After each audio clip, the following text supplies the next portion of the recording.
बाबा साहेब, मुझे आपसे बात करनी थी। शाज़िल शाह कमरे के बाहर खड़ा शहबाज शाह से इजाज़त तलब करने लगा। आओ। शहबाज शाह ने इजाज़त दी तो वो अंदर दाखिल हुआ। जरगे में क्या होगा? आपने क्या सोचा है? शाज़िल शाह डायरेक्ट मुद्दे की बात पर आया। हमारी हवेली का बेटा कत्ल हुआ है, जिसका हिसाब उनको देना होगा। खून के बदले खून। शहबाज शाह यकदम जलाल में आए। उससे क्या होगा? जाने वाला तो चला गया ना। शाज़िल गहरी सांस खारिज करते हुए बोला, वो जितना इन चीज़ों से दूर भागना चाहता था, आज उसमें पूरी तरह फंस चुका था। वो जानता था करनी सबने अपनी है, पर वो एक कोशिश करना चाहता था, जिसका नतीजा जो होगा देखा जाएगा। तो क्या उसको हम इंसाफ ना दिलवाएं? दिलदार शाह का खून इतना सस्ता नहीं था। शहबाज शाह कड़क आवाज़ में बोले, आप सारी बात जानने की कोशिश करने के बाद इस मरने मराने पे कैसी उतर आई? फिर देखा जाएगा कि क्या फैसला करना है। यूं किसी की जान दांव पे लगाना कहाँ का इंसाफ होगा? क्या पता गलती लाला की हो। शाजिल शाह ने उनको दूसरा रुख दिखाना चाहा। मैं गाँव का सरपंच हूँ शाजिल, इसलिए तुम मुझे मत सबक पढ़ाओ। कत्ल के बदले कत्ल, या फिर वनी में उनकी बेटी आएगी यहाँ। शहबाज शाह सख्त लहजे में बोले, ये क्या बात हुई बाबा साईं? करे कोई भुगते कोई। क्या लड़कियों के जज्बात नहीं होते? क्या जो यहाँ रस्म रिवाज के नाम पर उनको सूली पे लटकाया जाता है, उनके अरमानों का घोला घोटा जाता है, उनके साथ जुल्म किया जाता है? कब तक चलेगा ये सब? क्या हम सारी ज़िंदगी इसी हालत में गुजारेंगे? शाज़िल की आवाज़ बुलंद हो गई थी। शाज़िल शाह, होश में रहकर बात करो। शहबाज शाह ने गुस्से से अपने हाथों की मिट्टियों को बीचा। मैं होश में हूँ बाबा साईं, आप सबको भी होश में आ जाना चाहिए। खुदा न खास्ता कल कला का मेरे से कत्ल हो जाए तो क्या आप आरविश को? शाज़िल ने जैसे आरविश का नाम लिया, शहबाज शाह का हाथ उड़ते उड़ते रह गया। गुस्से से उनकी रंगत सुर्ख हो गई थी। शाज़िल के चेहरे पे अजीब मुस्कुराहट आई। बाबा साईं, बात अपनी औलाद पे आई तो तकलीफ हुई ना, तो उन माँ बाप का सोचें जिनकी बेटियां कुर्बानी का सामान बनी, जिनके मरने के बाद चेहरा देखना भी नसीब हुआ। अंदाज़ा लगा सकते हैं आप उनकी तकलीफ़ों का? जिस बेटी को वो नाजों से पालते हैं, क्या गुजरती होगी इनके दिलों पे, जब वो खुद अपनी बेटी को जालिमों के हवाले करते होंगे। शाह बोलने पे आया तो बोलता चला गया, तुम ज़्यादा बोल रहे हो। इससे पहले हम तुम्हारा खून अपने हाथों से करें। यहाँ से चले जाओ और दोबारा आरविश का नाम मत लेना। अगर तुम्हारे हाथ से किसी का कत्ल हुआ भी तो हम तुम्हें पेश करेंगे, ना कि अपनी फूल जैसी बेटी को। शहबाज शाह की आखिरी बात पे शाजिल अपने बाप को देखता रह गया। क्या मेरी जान इतनी सस्ती है? शाजिल बदमज़ा होता खुद से बड़बड़ाया, अभी तो मैं जा रहा हूँ, पर आप मेरी बातों को सोचिएगा ज़रूर और कोशिश करें ऐसी रस्मों को गाँव से आज़ाद करें। अब गाँव में ऐसी रस्मों से आज़ाद होना चाहिए ताकि लड़कियां भी सुकून भरी जिंदगी गुजारें। शादिल संजीदगी से कहता कमरे से बाहर चला गया। पीछे शहबाज शाह उसकी पोश को घूरा। आरविश, क्या तुम फ्री हो? शादिल शहबाज शाह के कमरे से निकलता आरविश के कमरे के पास खड़ा उसको आवाज़ देता हुआ बोला, जी लाला, अंदर आइए। आरविश ने आने की इजाज़त दी तो वो कमरे में दाखिल हुआ। अस्सलाम वालेकुम लाला। आरविश ने सलाम किया जो शाजिल हमेशा की तरह भूल गया था। वालेकुम सलाम, एक दरख्वास्त लेकर आया हूँ। शाजिल ने तंबीह बांधी। आप हुक्म करें लाला। आरविश मोहब्बत भरे लहजे में बोली। बैठो। शाजिल ने उसको बैठने का इशारा किया, खुद भी साइड पर बैठकर बात का आगाज़ करने लगा। आज जिरगा है, तुम्हें पता होगा। शाजिल ने उसकी तरफ देखकर पूछा तो आरविश ने सर हिलाने पर इत्तेफाक किया। वहाँ क्या फ़ैसला होगा वो बाबा साईं जानते हैं, पर मैं चाहता हूँ जिरगा होने से पहले तुम बाबा साईं से बात करो। इन्हें कहो कि वो माफ़ कर दें। इन्हें खून बहा या किसी मासूम लड़की को वेनी में ना लाएं। ये ज़ुल्म होगा इस बेकसूर पे। ये मैं सब तुमसे कह रहा हूँ, क्योंकि बाबा साईं हम सबसे ज़्यादा तुमसे प्यार करते हैं। सालों पहले भी तुम्हारी ख्वाहिश पे दादी जान की खफ़ी मोड़कर तुम्हारी ख्वाहिश का एहतराम किया था। तभी तुम अगर इनसे ये बात करोगी तो तुम्हारी बात का पास ज़रूर रखेंगे, क्योंकि वो तुम्हें मायूस बिल्कुल नहीं दे सकते, ना तुम्हारी बात पे इनकार या नज़रअंदाज करने की हिम्मत पाएंगे। शाहज़ल उसके गाल पे हाथ रखता नरम लहजे में बोला। आरवी चेहरे पर अपने लाला की बात सुनकर सहरा साया लहराया।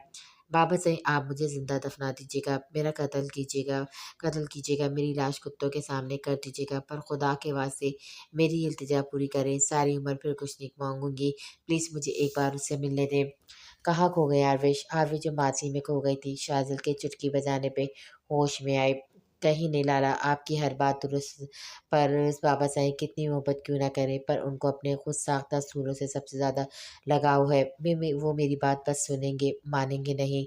आरविश ने संजीदगी से कहा, एक बार कोशिश करो, शायद तुम्हारी एक कोशिश किसी मासूम की ज़िंदगी बर्बाद होने से बच जाए। شاذل کی بات پہ اس کے چہرے پہ اداس مسکراہٹ نے بسیرا کیا۔ شاذل کی باتوں سے اس کا گزرا ماضی بار بار سامنے آ رہا تھا۔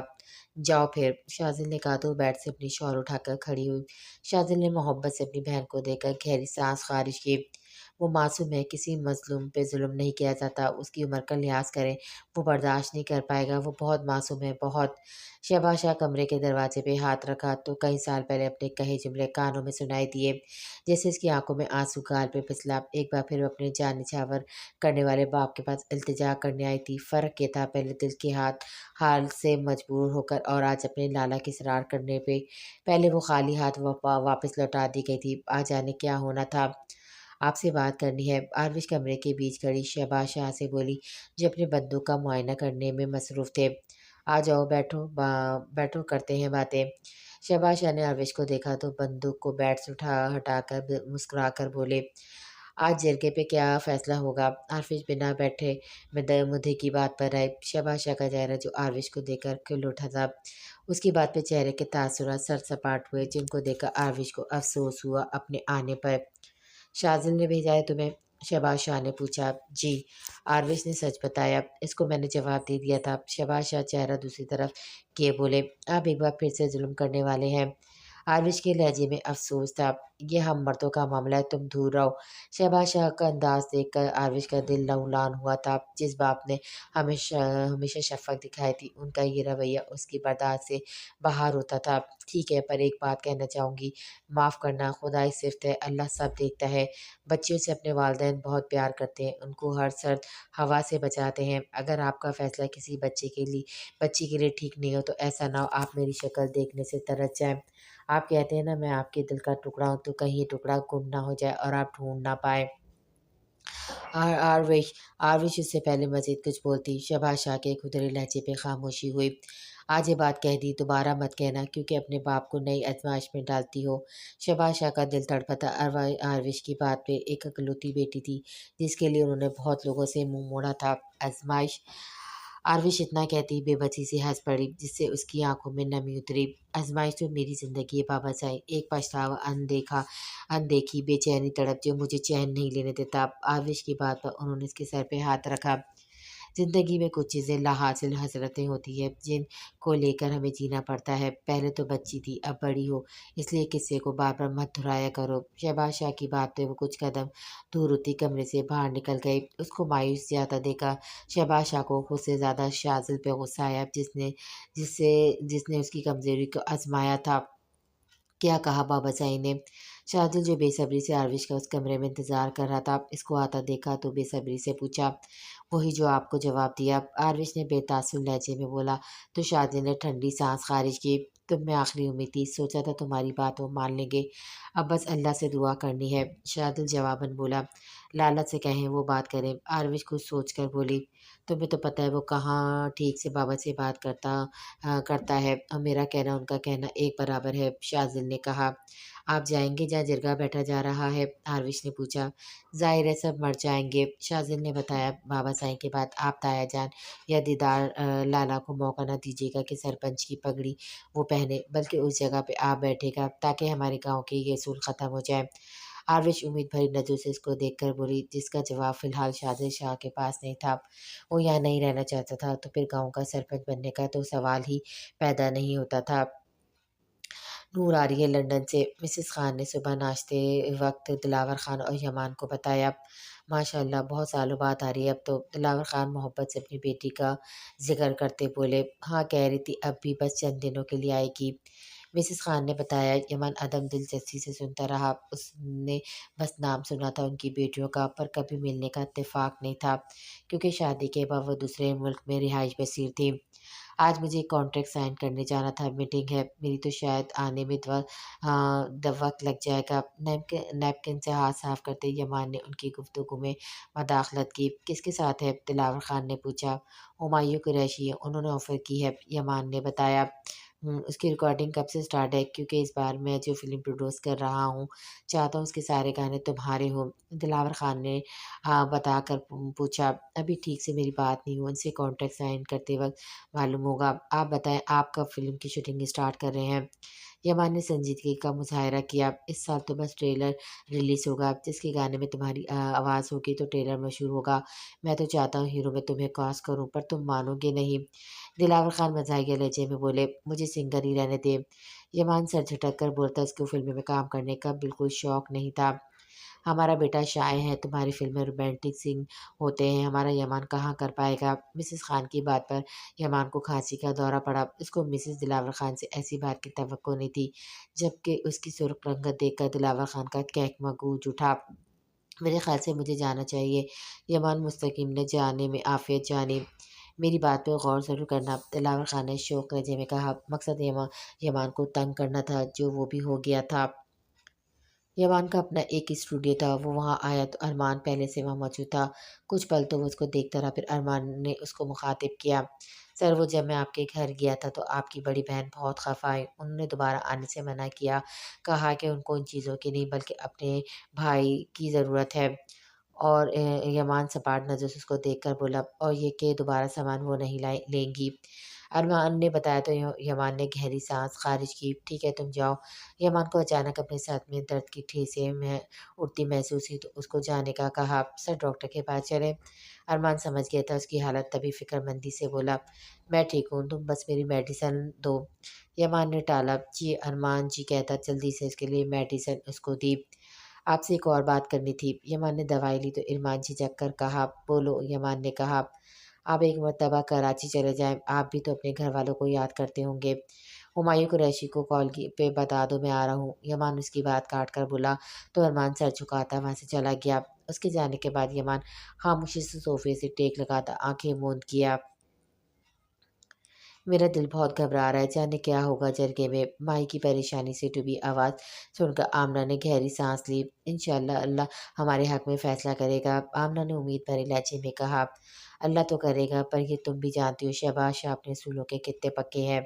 माही ने कहा, बाबा साईं चचा साहब जैन पे ये सब गए हैं ना, अल्लाह बेहतर करेगा। आमना उसको अपने साथ लगाती पुरसुकून करने लगी। हमें खून के बदले खून चाहिए। अरबाज शाह मजबूत लहजे में बोले। जिरगे में सब मौजूद बुजुर्ग मर्द मौजूद थे, जिस वजह से बात कत्ल तक पहुंची। हम वो ज़मीन अगर आपके नाम कर दें तो? हशमत साहब संजीदगी से बोले। तो भी हम यही कहेंगे, हमें खून के बदले खून चाहिए। जैन सालिक का दीदार अपनी जगह उठता तेज आवाज़ में बोला। दूरे शाह खामोशी से सबको देख रहा था, जबकि शादिल शाह अपने गले में पहनी चेन को हाथ से घुमा रहा था। उसको बस जिरगे के ख़त्म होने का इंतज़ार था। शहबाज शाह जबकि अपनी सोचों में गुम थे। ज़ैन सालिक तो रुपोश हो गया है, बेहतर है फिर विनी ली जाए, क्योंकि ज़मीनें तो आपसे सब नहीं चाहते। वहाँ बैठे एक आदमी ने कहा तो शहबाज शाह चौंक पड़े। उनके बरक्स हशमत साहब को लगा जैसे उनका दिल किसी ने मुट्ठी में जकड़ लिया हो। उन्होंने यहाँ आने से पहले खामोशी से जैन को बाहर भेज दिया था। जैन जाना तो नहीं चाहता था, पर अपने बाप की दी हुई कसम ने इसको मजबूर कर दिया था। शादिल शाह ने दुरेश शाह को देखा, जो खुद को हर बात से लाताल्लुक ज़ाहिर कर रहा था। शायद वो उन सब के बारे में पहले से जानता था। आपका फैसला आखिरी होगा तो आप क्या कहते हैं? अब कि उन्होंने शहबाज शाह को मुखातिब किया। बाबा से ये बात अपनी औलाद पे आई तो तकलीफ़ हुई ना, तो उन माँ बाप का सोचें जिनकी बेटियाँ कुर्बानी का सामान बनी, जिनके मरने के बाद चेहरा देखना भी नसीब हुआ होना। अंदाज़ा लगा सकते हैं आप उनकी तकलीफ़ों का। जिस बेटी को वो नाजों से पालते, क्या गुजरती हो उनके दिलों पे जब वो खुद अपनी बेटी को ज़ालिमों के हवाले करते होंगे। ठीक है, पर एक बात कहना चाहूँगी, माफ़ करना खुदाई सिर्फ़ है, अल्लाह सब देखता है। बच्चियों से अपने वालिदैन बहुत प्यार करते हैं, उनको हर सर्द हवा से बचाते हैं। अगर आपका फ़ैसला किसी बच्ची के लिए ठीक नहीं हो तो ऐसा ना हो आप मेरी शक्ल देखने से तरस जाएँ। आप कहते हैं ना मैं आपके दिल का टुकड़ा हूँ, तो कहीं ये टुकड़ा गुम ना हो जाए और आप ढूँढ ना पाएँ। शहबाज शाह के कानों में बार-बार कभी शाज़िल तो कभी आरविश की आवाज़ों की बाज़गश हो रही थी, जिससे उनको कोई फ़ैसला करने में मुश्किल हो रही थी। वो किसी भी सूरत में अपनी बच्ची को खोना नहीं चाहते थे, ना ही ये कि उनका क्या उनकी बेटी भुगते। उन्होंने पहले दीदार शाह को देखा, जिसकी आंखें आग बरसने के दर पर थी, फिर दुरेश शाह की जानिब देखा, जो उनको ही देख रहा था और ऐसे देख रहा था जैसे बोल रहा हो, मेरा नाम ना ले कोई। फिर एक नज़र शाज़िल को देखा, जिसके अंदर फ़िलहाल इंसानियत जागी हुई थी। शाज़िल को देखकर उनका फ़ैसला करना आसान लगा। अगर खून के बदले खून नहीं तो ज़ैन सालिक की बहन विनी में आएगी, जिसका निकाह शाज़िल शाह से होगा। शहबाज शाह की बेलचक आवाज़ पे सुकूत छा गया था। शाज़िल बेयकीन नज़रों से शहबाज शाह को देखने लगा, जो जिस चीज़ से बचना चाह रहा था, अब वो खुद पूरी तरह उसमें फँस चुका था, जहाँ से रिहाई नामुमकिन थी। मामी जान, विन्नी का क्या मतलब होता है? हरीम उलझन ज़दा लहजे में कुलसुम बेगम से पूछने लगी। आपको क्यों जानना है? कुलसुम बेगम ने नरमी से पूछा। क्योंकि आजकल हवेली में बस यही बात घूम रही है कि हमारी हवेली में विनी आएगी। कौन लाएगा विनी? हरीम ने मासूमियत से बताया। मासूम दिलों की सदाएं अल्लाह फौरन से सुन लेता है। आप दुआ करना विनी में कोई भी बच्ची ना आए। कुलसुम बेगम ने अफसरदा लहजे में कहा। क्यों? हरीम को हैरत हुई। क्योंकि विनी में आई लड़की की ज़िंदगी एक कैदी से ज़्यादा बदतर होती है। कुलसुम बेगम ने बताया। पर हम फिर क्यों ला रहे हैं? लाला का कत्ल हुआ उस वजह से? हरीम ने पूछा। जी बेटा, उस वजह से। अब पता नहीं क्या फ़ैसला, दुआ करना दुरेत निकाह कर ले, क्या पता फिर उस बेचारी की मुश्किलें आसान हो। कुलसुम बेगम की बात पे जाने क्यों हरीम का दिल तड़प उठा। दूल्हा ला क्यों करने लगे निकाह? हरीम बुरा मानकर बोली। क्यों दिनेश शादी नहीं कर सकता क्या? माशाल्लाह से अब उसकी उम्र हो गई है, शादी तो हो जानी चाहिए, पर वो मानता नहीं। कुलसुम बेगम का ध्यान अब दूसरी तरफ लग चुका था। अच्छा हुआ नहीं करते, शादी के अलावा भी बहुत से काम हैं। हरीम का अंदाज देखकर कुलसुम बेगम ने ठटक कर उसको देखा। आप क्यों चाहती हैं आप के दुल्ला की शादी ना हो? कुलसुम बेगम ने प्यार से पूछा। इस हवेली में एक वो है जो हमारी हर बात मानते हैं, अगर उनकी शादी हो जाएगी तो हम तो नज़र भी नहीं आएंगे, फिर हमारा क्या होगा? हरीम ने अपने अंदर का खदशा बयान किया, जिसको सुनकर कुलसुम बेगम ने इसको अपने साथ लगा लिया। ऐसी बातें क्यों कर रही हैं आप? यहाँ सब आपसे प्यार करते हैं, पर दुल्ला जैसा तो कोई नहीं करता ना। हरीम की सुई वहीं अटकी हुई थी। माही नमाज पढ़कर फारिग हुई तो अपने कमरे में हशमत साहब को देखकर उसका दिल तेजी से धड़क उठा। हमें माफ़ करना बेटा। हशमत साहब ने हाथ जोड़कर कहा तो माही का वजूद पत्थर बन गया। आखिर वो हो गया जिसके ना होने की उसने दुआएं की थी। शादिल शाह गुस्से से खौलता निकाहनामे पे दस्तखत कर चुका था। उसने लड़की का नाम या लड़की को देखना गवारा नहीं किया था। निकाह के बाद वो अपनी जगह से उठ खड़ा हुआ। कहाँ जा रहे हो? दुरे शाह ने उसको जाता देखा तो संजीदगी से पूछा। इस्लामाबाद। मुझे यहाँ आना ही नहीं चाहिए था, पर आप यहाँ ले आए, अब कोई मेरी वापसी की उम्मीद ना रखे। शादिल शाह सख्त लहजे में बोलकर रुका नहीं था। इस बार दुरे शाह ने उसको रोकने की कोशिश नहीं की थी। वो शादिल को जानता था। गुस्से में वो किसी की भी नहीं सुनता था, तभी इसको कुछ वक्त देने का सोचा।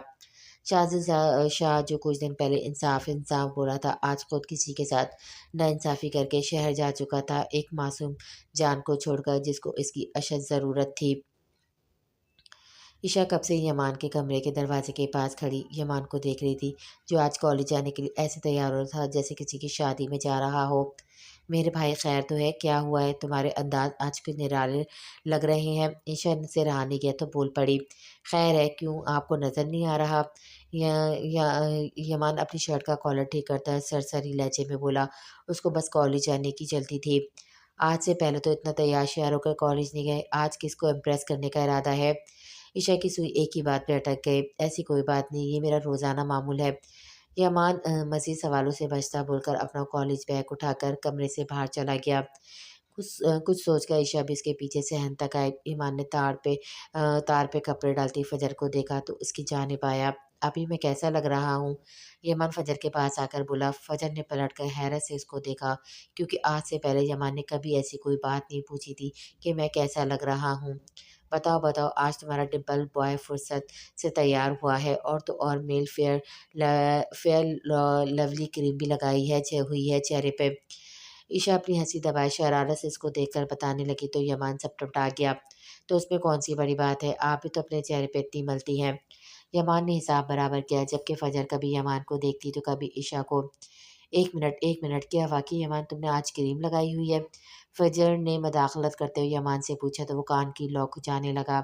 जी, इसमें इतना हैरान होने वाली कोई बात नहीं, कौन सा मुझ पर पाबंदी है? यमान कुछ बदमज़ा सा हुआ। ना मेरे भाई, कोई पाबंदी तो नहीं, मगर तुम्हें ज़रूरत क्या आती है अपने गोरे चिट्टे चेहरे पर क्रीम लगाने की? सफ़ेद भालू बनने का शौक चढ़ा है क्या? عشاء کی بات پہ یمان کا ہاتھ بے ساختہ اپنے چہرے پہ پڑا۔ آپ ہی کیا واقعی میں بھالو لگ رہا ہوں؟ یمان پریشان ہوتا فجر سے بولا، پاگل بنا رہی تمہیں، اس کو چھوڑو اور کالج کے لیے نکلو، لیٹ ہو رہا ہے۔ فجر اس کے بالوں میں ہاتھ پہ کر بولی۔ یمان نے عشاء کو دیکھا جو ابھی بھی شوق نظروں سے اس کو دیکھ رہی تھی۔ اللہ پوچھے آپ سے، یمان روٹھے پن سے بولا تو عشاء ہنسی، پہلی پہلی بار محبت کی ہے، کچھ نہ سمجھ میں آئے میں کیا کروں، عشق نے میری ایسی حالت کی ہے، کچھ نہ سمجھ میں آئے میں کیا کروں۔ عشاء فجر کے ساتھ کھڑی ہو کر اس کو چڑھانے کے لیے گانا گانے لگی تو یمان نے باہر نکلنے میں عافیت سمجھی۔ تو ہمیں نہیں لگتا یمان میں بدلاؤ آ رہا ہے؟ یمان باہر نکل گیا تو عشاء سنجیدگی سے فجر سے بولی، بڑا ہو رہا ہے شاید اس لیے، فجر نے کہا۔ شاید، پر وہ تھوڑا عجیب ہو گیا ہے، اکیلے اکیلے مسکراتا ہے، کھویا ہوا رہتا ہے، اب خود کو مینٹین کرنے لگا ہے۔ کہاں پہلے اس کے ماتھے پہ بال بکھرے ہوتے تھے، اب نفاست سے بالوں کو کنگھی کرتا ہے، جہاں پہلے 5 منٹ میں تیار ہوتا تھا اب آدھا گھنٹہ لگا دیتا ہے۔ عشاء نے جو کچھ محسوس کیا وہ سب بتانے لگی۔ تمہاری باتوں کا مطلب؟ فجر غور سے اس کو دیکھ کر پوچھنے لگی۔ مطلب صاف ہے، مجھے لگتا ہے ہمارے بھائی کو محبت ہو گئی ہے۔ عشاء بنا دیر کیے کہا تو فجر نے اس کی بازو پہ زور سے چٹکی کاٹی جس پر وہ بلبلا اٹھی۔ شرم کرو، یمان کی عمر ہی کیا ہے، بس 17 سال، اس کو تو ٹھیک سے محبت کا لفظ ہی پتہ نہیں، پتہ کرنا تو بہت دور کی بات ہے۔ فجر نے گھور کر کہا، جو بھی، مجھے تو پیار کی علامت لگ رہی ہے، اور 17 سال عمر اتنی کم بھی نہیں، ویسے بھی محبت میں عمروں کا کیا کام۔ عشاء سر جھٹک کر بولی تو فجر کو پریشانی نے آ گھیرا۔ کالج جا کر یمان سیدھا لائبریری میں آیا تھا جہاں اس کی سوچ کے مطابق آروش پہلے سے موجود تھی۔ یمان نے ایک بھرپور نظر پوری لائبریری میں ڈالی جہاں موجود سب شاگرد پڑھنے میں مصروف تھے۔ یمان چلتا ہوا آروش کے سامنے والی چیئر پر بیٹھ گیا۔ السلام علیکم۔ یمان پہلے تو بس اس کو دیکھ کر پھر ہمت کر کے سلام جھاڑا، یہ سوچ کر کہ سلام کا جواب دینا ہر مسلمان پہ فرض ہے۔ وعلیکم السلام۔ آروش اپنی نظریں کتاب پہ جمائے سلام کا جواب دینے لگی تو یمان نے اپنے دل پہ ہاتھ رکھ کر اس کو ٹپٹا۔ کیسی ہیں آپ؟ یمان نے دوسرا سوال کیا۔ ٹھیک، آروش نے مختصر جواب دیا۔ یمان کے لیے یہی بہت تھا۔ اس سے پہلے یمان مزید کچھ پوچھتا آروش اپنی جگہ سے اٹھ کر لائبریری سے باہر چلی گئی۔ ہمیشہ کی طرح یمان دل محسوس کر کے رہ گیا۔ ماہی کو شاہ حویلی لایا گیا تھا۔ وہ جیسی ہی حویلی میں داخل ہوئی شبانہ اس کی طرف بڑھتی زوردار تھپڑ اس کے گال پہ مارا۔ ماہی کو اپنا گال جلتا ہوا محسوس ہوا، تکلیف سے اس اپنی آنکھوں کو بند کر دیا۔ تو گالی، تیرے خبیث بھائی کی وجہ سے میرا سہاگ اجڑ گیا۔ شبانہ ایک کے بعد ایک تھپڑ اس کے چہرے پہ مار کر اپنے اندر کی بھڑاس نکالنے لگی۔ باقی سب خاموش تماشائی کا کردار ادا کرنے لگے۔ اس میں میرا کیا قصور؟ چٹاک چٹاک۔ مائی نے ہمت کر کے کچھ کہنا چاہا پر فاریہ بیگم ایک کے بعد ایک تھپڑ اس کے چہرے پہ مارا جس پہ مائی نے ڈھال ہوتی نیچے بیٹھتی چلی گئی۔ شبانہ خون خان نظروں سے اس کو دیکھنے لگی۔ آج زبان کھولیے، دوبارہ مت کھولنا، شبانہ اس کے بالوں سے پکڑتی وارن کرنے لگی۔ اتنی سخت گرد پہ مائی کرا اٹھی۔ حریم نے سیڑھیوں کے پاس کھڑے ہو کر ہال کا منظر دیکھا تو اس کو اپنی آنکھوں پہ یقین نہیں آیا۔ وہ جلدی سے بھاگ کر نیچے آئی۔ بھابھی کیا ہو گیا؟ چھوڑے انہیں۔ حریم شبانہ ہاتھ پکڑ کر روک کر بولی، جو کبھی ماہی کے چہرے پہ تھپڑ ماری تھی تو کبھی اس کے پیٹ پہ لاتیں برسا رہی تھی۔ ملازمہ رحم کرتی نظروں سے ماہی کمزور سراپا دیکھ رہی تھی جبکہ فاریہ بیگم بے تاثر نظروں سے اس کو دیکھ رہی تھی۔ تم بیچ میں مت آؤ۔ شبانہ جھٹکے سے اپنا ہاتھ چھڑاتی کھینچ کر ماہی کو تھپڑ مارا۔ ماہی کو لگا آج اس کی زندگی کا آخری دن ہے۔ بھابھی چھوڑے انہیں، کیوں بیچاری پہ ظلم کر رہی ہیں؟ وہ مسلسل ماہی کو چھڑوانے کے چکر میں تھی پر اس کو سننے کو کوئی تیار کب تھا؟ پہلے بھی کیا اب بھی بول رہی ہوں، تم بیچ میں مت آؤ ورنہ تمہارا بھی میرے ہاتھوں نقصان ہو جائے گا، وہ نفرت آمیز لہجے میں کہتی۔ در پہ در ماہی کے نازک گالوں پہ تھپڑ مارنا شروع ہو گئی۔ ماہی کے منہ سے دردناک چیخ نکلی۔ حریم کی آنکھیں پھٹنے کی حد تک کھل چکی تھی۔ اس نے التجا کرتی نظروں سے اپنی پھپھو کو دیکھا جس سکون سے ملازموں کے ساتھ کھڑی تھی۔ پھپھو آپ روکے نا، اللہ ناراض ہو جائے گا، یوں کسی پہ ظلم نہیں کرتے، اس بیچاری کا کیا قصور ہے؟ حریم منت کرنے والے انداز میں کہا۔ ونی میں آئی ہوئی ہے یہ، اس کا قصور اس کے بغیرت بھائی نے میرا سہاگ اجاڑا ہے، اس کو تو میں جینے نہیں دوں گی، جواب اس کی بھابھی نے دھاڑنے والے انداز میں دیا۔ پلیز بھابھی چھوڑ دیں، وہ مر جائے گی۔ حریم نے ایک بار پھر بے حس بنی بھابھی سے منت کی۔ جواب میں اس کو خون آشم نظروں سے اس کو دیکھتی دھکا دیا جس سے اس کا سر ٹیبل پہ لگا، اس سے کرا کر ماتھے پہ لگا تو خون کی بوندیں نظر آئیں۔ اپنی تکلیف کو نظر انداز کرتی اس نے رحم بھری نظر نیم بیہوش وجود پر ڈال کر کھڑی ہو گئی۔ اس کا رخ اب اوپر کی جانب تھا۔ آپی खुदा का वास्ता जल्दी से दरवाज़ा खोलें। ऊपर आकर इसने दरवाजे को पीट डाला। क्या हो गया है? आरविश ने दरवाज़ा खोलकर एक नज़र उसके माथे पे लगी चोट पर डालकर इस्तफ़ार किया। वो प्लीज़ उनको बचा लें वरना वो मर जाएगी। हरीम ने फूली हुई सांसों के दरमियान कहा। उसका तनफ़्फ़ुज़ बुरी तरह बिगड़ गया था सीढ़ियों से तेज़ भागकर आने की वजह से। कौन किसको मार देगा? आरविश ने उबरू सिकुड़ कर पूछा। जो लड़की आज आई है उनको बेचारी की हालत बहुत बुरी हो गई है। हरीम ने अफसरदा लहजे में बताया। तो इसने नॉर्मल लहजे में पूछा। तो आप नीचे चलें, आप भाभी को रोक सकती हैं ताकि वो इस पे जुल्म ना ढाएँ। हम तो कब से रोकने की कोशिश में पर हमारी किसी ने सुनी नहीं। आप जाएँ, आप रोक सकती हैं। हरीम की बात उसके चेहरे पे साया आकर लहराया। प्लीज़ अल्लाह का वास्ता है आप उसको छोड़ दें। मैं हर बात मानूँगी आपको आपको पर उसको मत मारें, अल्लाह से डरें। अपनी सोचों को झटकती बेतासर नज़रों से हलीम के परेशान चेहरे को देखा। इसको यहाँ छोड़कर जाने वाले उसके अपने हैं। तुम्हें इसके लिए परेशान होने की ज़रूरत नहीं क्योंकि अपने अंजाम से वाकिफ़ वो खुद भी होगी। आरविश ने सपाट लहजे में कहा, मतलब आप नहीं चलेंगी? हरीम की जैसे आखिरी उम्मीद भी ख़त्म हो गई। नहीं, क्योंकि ना तुम रोक सकती हो ना मैं तो ना तुम। अंदर आओ, मैं तुम्हारे माथे की ड्रेसिंग कर दूँ। आरविश ने उसके माथे से गालों तक आती खून की लकीर को बहते देखा तो हाथ पकड़कर कहा। हरीम ने झटके से अपना हाथ पीछे किया। हमें आपसे इतनी बेहिसी की उम्मीद नहीं थी। हैरत हो रही है आप इतनी बेहिसी का मुजाहरा कैसे कर सकती हैं? हरीम ने अफसोस भरे लहजे में कहा। यहाँ रहने वाला हर फर्द बेहिस बन जाता है, एक दिन तुम्हारा शुमार भी होगा। आरवी सर्द लहजे में बोली तो उसने सर झटका। हम इतने जालिम कभी नहीं हो सकते क्योंकि हमारा ज़मीर अभी ज़िंदा है, मर नहीं किया जो किसी पे जुल्म होता देखे और कुछ महसूस भी ना हो। हरीम ने इख्तलाफ किया। ज़मीर को मरने में वक्त नहीं लगता। आरवी संजीदगी से कहती ठाक की आवाज़ से दरवाज़ा बंद किया। हरीम ने बेबस नज़र से बंद दरवाजे को देखा। माही की दिलखराश चीखें वो यहाँ बाखूबी सुन सकती थी। उसकी आंखों से आंसू बह निकले। खुद पे भी उसको बेख्तियार गुस्सा आया। वो क्यों इसके लिए कुछ नहीं कर पाई? फेंका और इसको कहीं किसी कोने में। शबाना भाई को मार मार कर थक गई तो पास खड़ी मुलाजमा से बोली जो इसकी बात पे सर हिलाती। नीम बेहोशी की हालत में माई को लेती स्टोर रूम की तरफ जाने लगी। शाजिल लाला से निकाह हुआ है इस मनुष्य का। शुक्र है शाजिल लाला नहीं है गाँव में। नाज़नीन जो अभी आई थी नीचे मुलाजमों के सहारे चलती माई को देखा तो बताया। होता तो क्या करता? शबाना काट खाने वाली नजर से उसको देख कर बोली। वो बचपन में अपनी बिल्ली को हाथ लगाने नहीं देते थे तो सोचिए अगर वो अपनी बीवी का हाल ऐसा देखेंगे तो क्या रिएक्शन देंगे। नाज़रीन ने कहा बीवी नहीं विनी में आई है पर इसकी कोई औकात नहीं। शबाना आपे से बाहर हुई। जो भी है क्या तेरे भाई के कातिल की बहन है वो मनूस? शबाना चिल्ला कर कहती वहाँ से चली गई। वर्ड तूने निकाह कर लिया। रजा शाह की नज़रों से शाहजल को देखता बोला जो अभी पहुंचा था वहाँ। बदकिस्मती से हाँ। शाहजल अपने हाथ बालों में फंसाता नागवारी से बोला ये तो अच्छा नहीं हुआ और हमने बातों में हिस्सा लिया। अच्छा या बुरा मैं किसी की बातों या प्रेशर में नहीं आने वाला। मैं कभी गाँव नहीं जाने वाला। अब शाहजल गुस्से से अपने मंसूबों से आगाह करने लगा। वो तुम्हारा आबाई गाँव है। अब तो तेरी बीवी भी वहाँ है। अरब ने इसको समझाना चाहा। वट रबिश शाजिल नागवारी से कहता उठ खड़ा हुआ। जानो इस बेचारी के साथ क्या हो रहा होगा और ये यहाँ गुस्से से बना बैठा है। रजा ने शाजिल को देखा तो अफसोस से कहा।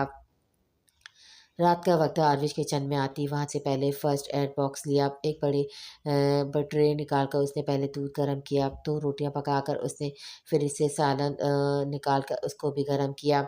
फर्स्ट एड बॉक्स दूध का गिलास खाना ये सब ट्रे में सेट करती वो स्टोर रूम में आई जहाँ माही को रखा गया था। दरवाज़ा खुलने की आवाज़ से माही डर कर खुद में सिमट कर बैठ गई। उसके चेहरे पे खौफ की परछाइयाँ छाने लगी। डरो नहीं मैं हूँ आरविश शहबाज। आरविश नीचे उसके साथ बैठकर दरमियान में ट्रे रख कर बोली। माही नज़र उठाकर उसको देखने लगी जो ब्राउन कलर के शलवार कमीज के साथ हम रंग दुपट्टा पहने कंधों पे काली शालू डाली हुई थी। माही ने पहली बार इसको देखा था। इसको याद था अक्सर आमना आरविश की तारीफ किया करती थी जिस पे उसे यकीन नहीं आता था या बेजार हो जाती थी। मगर आज अपने आप को अपने अपने इसको देखकर माही को लगा जो कुछ सुना था वो कुछ भी नहीं। सामने खड़ी लड़की उससे ज़्यादा थी। पहले ड्रेसिंग कर लो तुम्हारी उसके बाद तुम खाना खा लेना। आरविश ने उसकी नज़रों में अपने लिए सताइश देख ली थी जिसको नज़रअंदाज किए नॉर्मल लहजे में उससे बोली। जख्म देने वाले मरहम लगाते हुए अच्छे नहीं लगते। माही ने तंजिया कहा। मेरे सामने जबान चलाने से अच्छा है उनके हाथ रोकती को मारने के लिए तुम्हारी तरफ बढ़ रहे थे। आरविश ने मुस्कुराकर मीठा सा तंज किया साथ में उसके सूजे हुए गालों पे मरहम लगाने लगी। ونی کی کیا اوقات ہوتی وہ تو میں بخوبی جانتی ہوں، ہاتھ روکتی تو تمہارے گھر والے میرے ہاتھ کاٹ دیتے۔ مائی کو خود پہ رونا آیا۔ ہاتھ نہیں کاٹتے، ظاہر ہے تم سے اب کام بھی تو کروانے ہیں، آروش بے حسی سے بولی۔ میں لگا لوں گی۔ آروش نے اس کے ماتھے پہ لگی چوٹ پہ ڈریسنگ کرنی چاہیے تو مائی نے کہا تم اپنی انرجی ضائع مت کرو، کل کام آ جائے گی۔ آروش کی بات پہ مائی کو سمجھ نہیں آیا، وہ ہمدردی کرنے آئی ہے اس کے زخموں پہ نمک چھڑکنے۔ کھانے میں کیا پسند ہے تمہیں؟ آروش روٹی کرنے والا اس کے منہ کے پاس کرتی پوچھنے لگی۔ سب کھا لیتی ہوں، مائی ایک نظر اس کو دیکھ کر بولی۔ گڈ، آروش سر ہلا کر بولی۔ اٹھو، کھانا کھانے کے بعد آروش کھڑی ہوتی اس سے بولی۔ پر کہاں؟ مائی ایک بار پھر خوفزدہ ہوئی۔ کیا ساری رات یہیں رہ کر گزارنی ہے؟ آروش نے پوچھا تو مائی نے چاروں طرف دیکھا، جہاں دھول مٹی کے علاوہ کچھ نہیں تھا۔ یقیناً چوہے بھی ہوں گے، میری قسمت میں اب یہی ہے۔ ماہی مایوس ہوئی۔ آؤ لالا کے کمرے میں چھوڑ آؤں تمہیں، تمہارے شوہر کے کمرے میں ہونا چاہیے۔ آروش کی بات ماہی کو اچانک یاد آیا اس کا شوہر بھی ہے، جس کے ہوتے بھی اس کا ساتھ اتنا ظلم ہوا۔ اگر وہ میرے مارے تو یہ سوچ آتے ہی اس کے وجود میں سنسنی پھیل گئی۔ میں یہی ٹھیک ہوں، ماہی نے کہا۔ As you wish. آروش کندھے اچکا کر اسٹور روم سے چلی گئی۔ اتنی بری تو نہیں، میں خواہ مخواہ چھڑکھاتی تھی۔ آروش کے جانے کے بعد ماہی نے رائے قائم کی، آروش کے متعلق